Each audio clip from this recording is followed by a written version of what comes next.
जानते हो कपड़ों का सबसे महंगा ब्रांड कौन सा है? इंडियन आर्मी की वर्दी।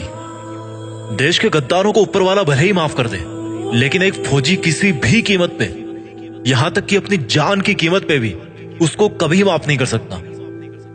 करोड़ों कमाने वाले भी ये वर्दी नहीं कमा सकते। दुनिया के जो बड़े बड़े करोड़पति अरबपति बन के बैठे हैं ना, जो जिनको आप टीवी पर सिनेमा में हीरो बने हुए देखते हो, वो भी नहीं है उस वर्दी को कमाने के लायक। क्योंकि वो वर्दी भाई पैसों से नहीं मिलती, वो पैसे में नहीं बिकती। अगर पैसों में बिकती तो हर कोई पहन के घूमता और अपने आप को फौजी बोलता। उस वर्दी को अगर कमाना है ना, तो पैसा नहीं चाहिए, पैसा नहीं बनाना उसके लिए, उसके लायक बनना है।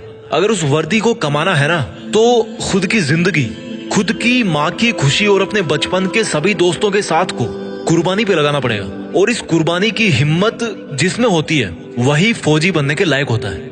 अगर इस वर्दी को कमाना है ना, तो खुद को हर मोह माया से बाहर निकाल कर आग में तपाना है। कितना बड़ा दिल होता है उस माँ का जिसका बेटा या बेटी डिफेंस में होते हैं। कुछ पंक्तियां बोलना चाहता हूं मैं उन सब खुश नसीब और हिम्मत वाले युवाओं के लिए जो अपने आप को उस वर्दी में देखना चाहते हैं कि ये आग जलती है तो जलने दे, ये आग जलती है तो जलने दे, माँ अब मुझे तू फौजी बनने दे।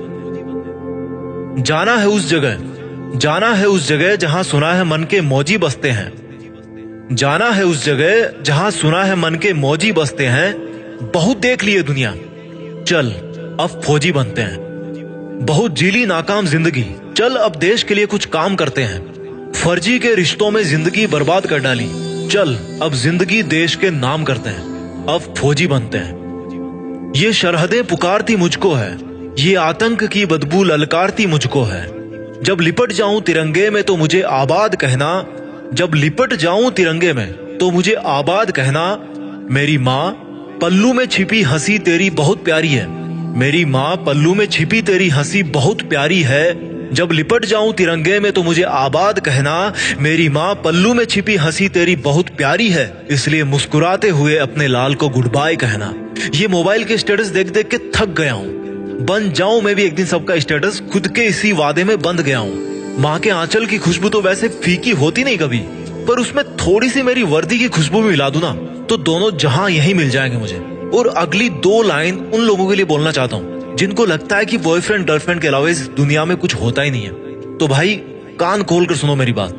बेवफाओं की इस दुनिया में हम कभी वफा ढूंढते थे, ये एक फौजी की तरफ से लाइंस आपके लिए, कि बेवफाओं की इस दुनिया में हम कभी वफा ढूंढते थे, बड़े नासमझ थे जो रेगिस्तान में कमल ढूंढते थे। अरे बेवफा तुम्हारे लिए हम मरने का वादा करते थे ना, अरे बेवफा तुम्हारे लिए हम मरने का वादा करते थे ना, लेकिन सुन, इस वर्दी के लिए तो बार बार पैदा होकर मरने का मन करता है। और जो युवा ये बोलते हैं ना कि मेरी तो लाइफ में यार बहुत समस्या है, मैं क्या करूं समझ नहीं आ रहा, तो उनको केवल दो लाइन में मैं समझा दूंगा कि भाई कि तुम्हारा दुख ना बहुत छोटा है, बहुत छोटा है यार। कि हमने समंदर को भी सूखते देखा है, हमने समंदर को भी सूखते देखा है, जब जब मेहंदी वाले हाथों ने मंगलसूत्र उतार के रखा है। जिंदगी में समस्या किसके पास नहीं है, पर एक वो इंसान भी है जो फौजी की वर्दी में हर समस्या का सामना करके अपना फर्ज निभाता है, लेकिन फिर भी रोता नहीं है, मुस्कुराता है। वो फौजी जो हर बार छुट्टी से वापस आते समय यही बोल के आता है कि जल्दी फिर लौट के आऊंगा, लेकिन ये किसी को नहीं पता होता,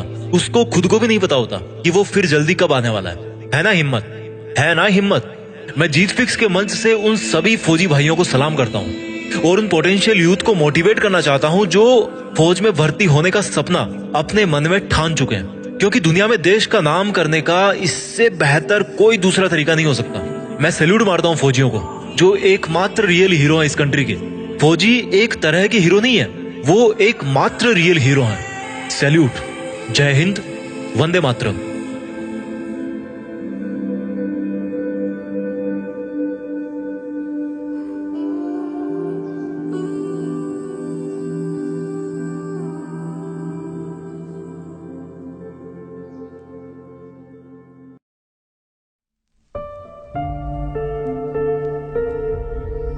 जीत फिक्स।